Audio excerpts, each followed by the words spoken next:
Hello everyone, स्वागत है आप सभी का टेस्ट सीरीज के पार्ट 9 में। इस टेस्ट सीरीज में आप सभी को खुद से टेस्ट को देना रहता है और अपनी तैयारी को चेक करना रहता है कि आपके कितने क्वेश्चन सही हो रहे हैं, जिसके लिए आप सभी को 15 सेकंड का समय दिया जाएगा। यदि समय कम पड़े तो वीडियो को पॉज करके आंसर को दे दीजिएगा। कॉपी में 1 से 10 तक नंबरिंग कर लीजिए और जितने क्वेश्चन सही होंगे तो उसे सही टिक करना है तथा गलत आंसर को क्रॉस कर देना है। और अंतिम में देखना है कि आपके 10 में से कितने नंबर आ रहे हैं। तो दोस्तों, इस टेस्ट सीरीज को आप सभी अपने अपने ग्रुप में भी दे सकते हैं और आपस में चेक कर सकते हैं कि कितने कितने नंबर आ रहे हैं किस किस के। तो चलिए वीडियो को स्टार्ट करते हैं।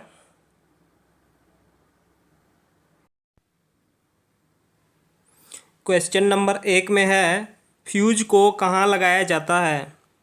ए दिया न्यूट्रल के सीरीज में, बी न्यूट्रल के पैरेलल में, सी है फेज के पैरेलल में और डी है फेज के सीरीज में।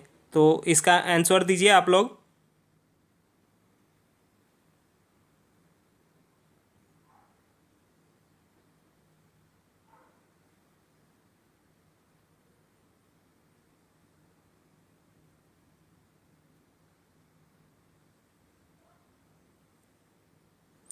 इसका राइट आंसर होगा option number D,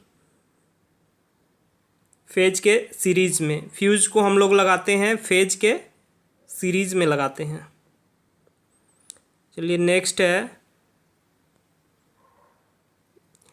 HRC fuse का फ्यूजिंग फैक्टर कितना होता है।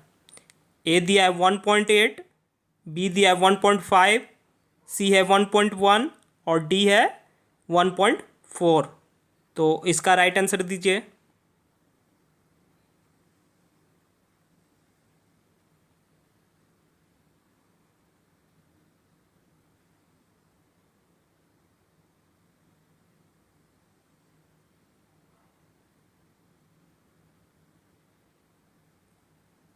तो इसका राइट आंसर होगा ऑप्शन नंबर सी, 1.1 होता है। HRC फ्यूज का फ्यूजिंग फैक्टर 1.1 होता है। नेक्स्ट है, यदि सिंगल फ्यूज तार को डबल करके लगाया जाए तब फ्यूजिंग करंट क्या होगा।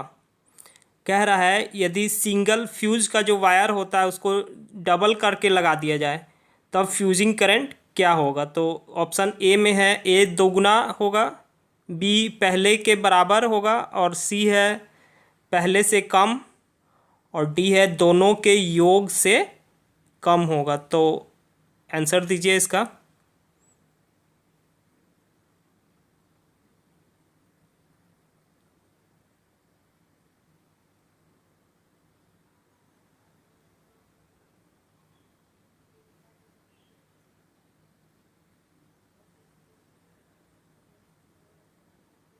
तो इसका राइट आंसर होगा ऑप्शन नंबर डी, दोनों के योग से कम होगा। नेक्स्ट है 4 नंबर में, निम्न में से किसकी डाई इलेक्ट्रिक स्ट्रेंथ अधिक होती है। ए पेपर, बी ग्लास, सी हवा और डी है बेकेलाइट। तो इसका आंसर दीजिए आप लोग।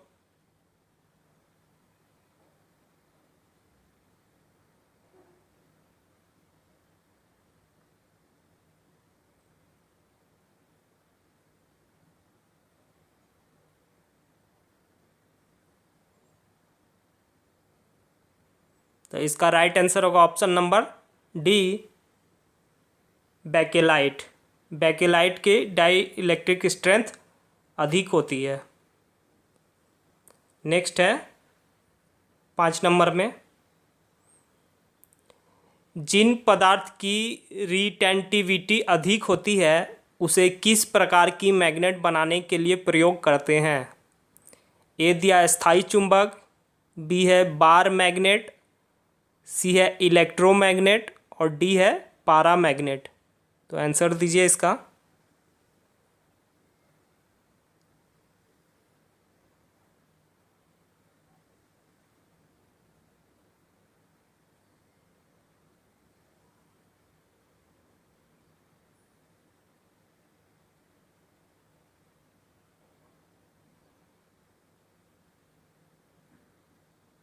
तो इसका राइट आंसर होगा ऑप्शन नंबर ए, स्थायी चुंबक।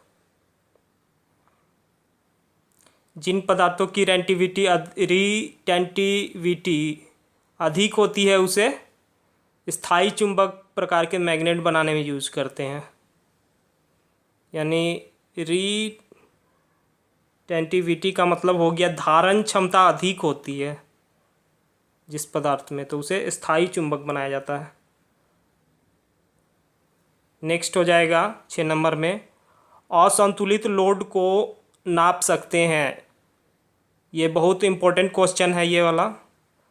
और ए दिया है इसका सिंगल वाट मीटर से, बी है 2 वाट मीटर से, सी है 3 वाट मीटर से, और डी है इनमें से कोई नहीं। तो इसका आंसर दीजिए।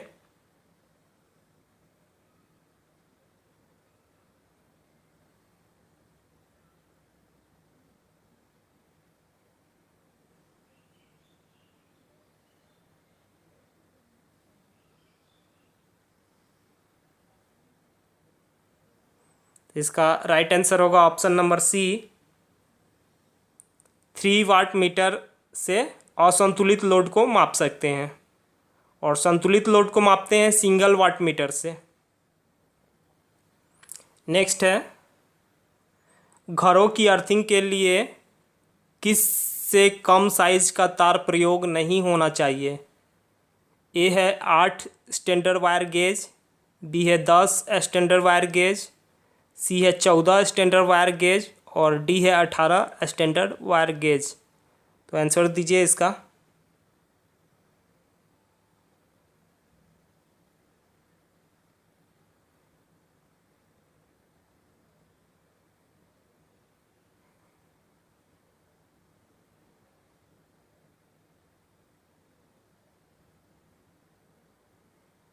तो इसका राइट आंसर होगा option number C, 14 standard wire gauge. घरों की अर्थिंग के लिए 14 स्टैंडर्ड वायर गेज का से इससे कम का वायर का प्रयोग नहीं करना चाहिए। और ट्रांसफार्मर में पूछ देता है, इसी क्वेश्चन में ट्रांसफार्मर में पूछ देगा। ये घरों में पूछा है, ट्रांसफार्मर में होगा तो 8 स्टैंडर्ड वायर गेज से कम का नहीं होना चाहिए। नेक्स्ट है, एक 10 HP 230 volt DC shunt motor full load पर करंट लेती है। ए है 15 एम्पियर, बी है 20 एम्पियर, सी है 10 एम्पियर, और डी है 35 एम्पियर। तो आंसर दीजिए इसका।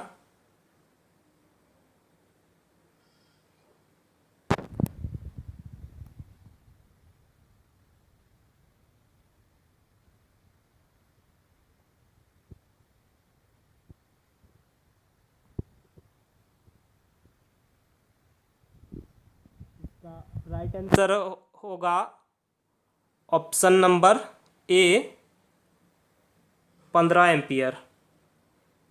तो कह रहा है कि 10 HP की है और फुल लोड करंट, तो फुल लोड करंट होता है HP का 1.5 गुना, 1.5 होता है 1/1/2। इसको सॉल्व करिए, 2 एकम 2, 1 3/2 आ जाता है। तो 1.5 को 3/2 भी लिख सकते हैं। तो 10 का 1.5 गुना 3/2 कर दीजिएगा तो फुल लोड करंट आ जाएगा। तो HP का 1.5 गुना, तो 5 से 5 दिया 15। तो इसका राइट आंसर होगा option number A, 15 ampere. Next है, मूविंग कॉइल मीटर में फास्फोरस ब्रॉन्ज के स्प्रिंग की संख्या होती है। तो कह रहा है कि मूविंग कॉइल मीटर में फास्फोरस ब्रॉन्ज के जो स्प्रिंग लगे होते हैं, तो कितने स्प्रिंग लगे होते हैं। तो ए दिया है 1, बी दिया है 2, सी है 3, और डी है 4। तो इसका आंसर आप लोग दीजिए।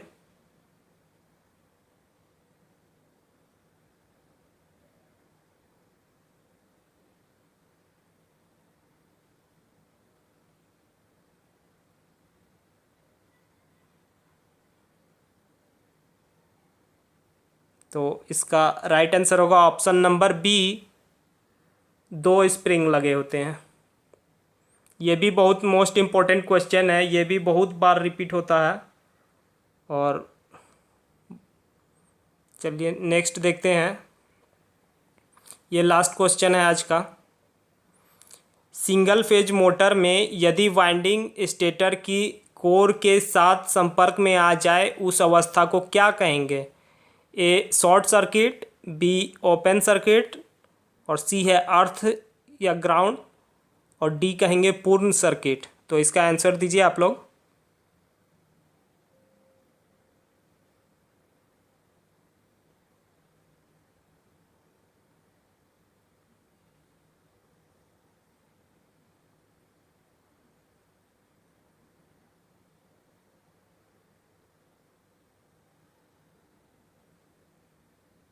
तो इसका राइट आंसर होगा ऑप्शन नंबर सी,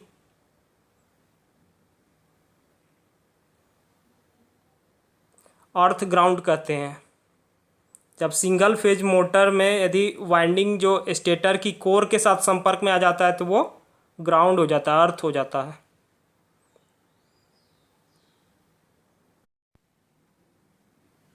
तो ये 10 सिलेक्टेड क्वेश्चन का टेस्ट सीरीज था। आप सभी के 10 में से कितने नंबर आए हमें कमेंट ज़रूर करिएगा। ये छोटे छोटे टेस्ट सीरीज का आपको सिलेक्शन दिलाने में काफ़ी इम्पोर्टेंट रोल रहता है।